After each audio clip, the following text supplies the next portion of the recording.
ज्योतिर्दर्पण, भविष्य का दर्पण। नमस्कार, मैं हूं अजय शर्मा ज्योतिर्दर्पण से। इस वक्त दुनिया सिर्फ एक चीज देख रही है, रिटेलिएशन, मिसाइल्स, वार्निंग्स और बढ़ती हुई तबाही। और सवाल ये है, क्या ये कन्फ्लिक्ट और बढ़ेगा? आज हम इन्हीं हेडलाइंस पर ज्योतिष की दृष्टि से बात करेंगे, क्योंकि ज्योतिष बढ़ते हुए एस्केलेशन और लॉस ऑफ कंट्रोल के बीच बहुत क्लियर फर्क बताती है। तो बने रहे मेरे साथ और देखिए अंत तक। और जब भी किसी कन्फ्लिक्ट में राहु डोमिनेट करता है तो रिटेलिएशन सीधी लाइन में नहीं होती। राहु का काम होता है मल्टीपल फ्रंट्स खोल देना, अनसर्टेनिटी और प्रेशर की हर जगह क्रिएट करना। इसलिए कन्फ्लिक्ट जो है फैला हुआ लगता है और हमको ये दिखता है चारों तरफ जो है ईरान बमबारी कर रहा है। लेकिन याद रखिए, वाइड स्प्रेड होना कोई अनकंट्रोल्ड होने के बराबर नहीं होता। ये सेम चीज़ें नहीं होती दोनों।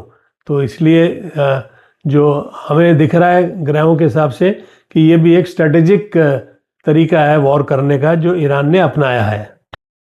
ईरान की कुंडली देखने से पता चल रहा है कि जो फेस चल रहा है जुपिटर राहु का, वो जुपिटर तो देता है सेंट्रल कमांड, आइडियोलॉजिकल क्लैरिटी और लॉन्ग टर्म सर्वाइवल इंस्टिंक्ट, और राहु देता है शॉक वैल्यू, सिग्नल करता है प्रेशर टैक्टिक्स।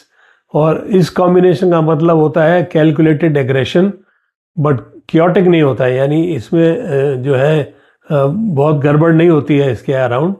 और एनुअल चार्ट भी जो है इस मेन दशा को सपोर्ट कर रहा है अपनी दशाओं से।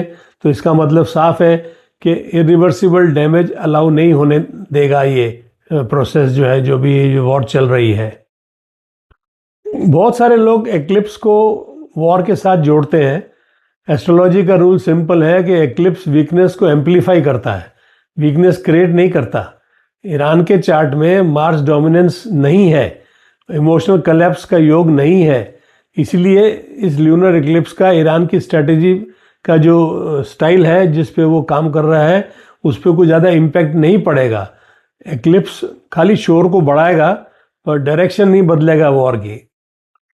जैसे कुछ लोग ये भी टिप्पणी कर रहे हैं कि ईरान में शासन का परिवर्तन हो सकता है, लेकिन एनालिसिस करने से पता चलता है कि ईरान भारी दबाव में होने के बाद भी लीडरशिप का कंट्रोल बना हुआ है और शासन का तत्काल पतन तो नहीं दिख रहा है। सिस्टम्स बहुत फ्लेक्सिबल है और इसके साथ कंट्रोल भी बने हुए हैं। परिवर्तन यदि होता है तो वो धीमे और कॉम्प्लिकेटेड होने की संभावना ज़्यादा है, अचानक की कोई गारंटी नहीं है। 11 मार्च के आसपास जुपिटर डायरेक्ट हो रहा है, और जुपिटर डायरेक्ट होने का मतलब होता है वॉर्स रुकते नहीं हैं, पर वॉर्स की सोच बदल जाती है। इसके बाद आप नोटिस करेंगे कि कॉस्ट बेनिफिट थिंकिंग वापस आती है, रिस्ट्रेंट प्लानिंग शुरू हो जाती है, एस्केलेशन का इम्पल्स भी जो है रुकना शुरू हो जाता है।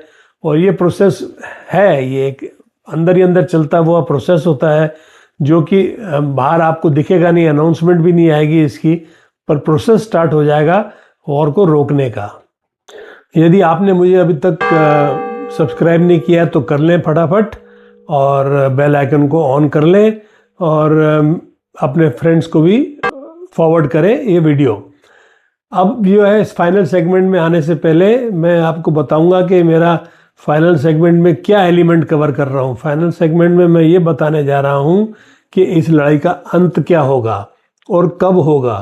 क्या ईरान हार जाएगा या रिजीम चेंज होगा, वहाँ पे शाह ऑफ ईरान का बेटा वापस आ जाएगा, या थोड़े दिनों के लिए लड़ाई बंद हो जाएगी, या इसराइल थक जाएगा, क्या होगा?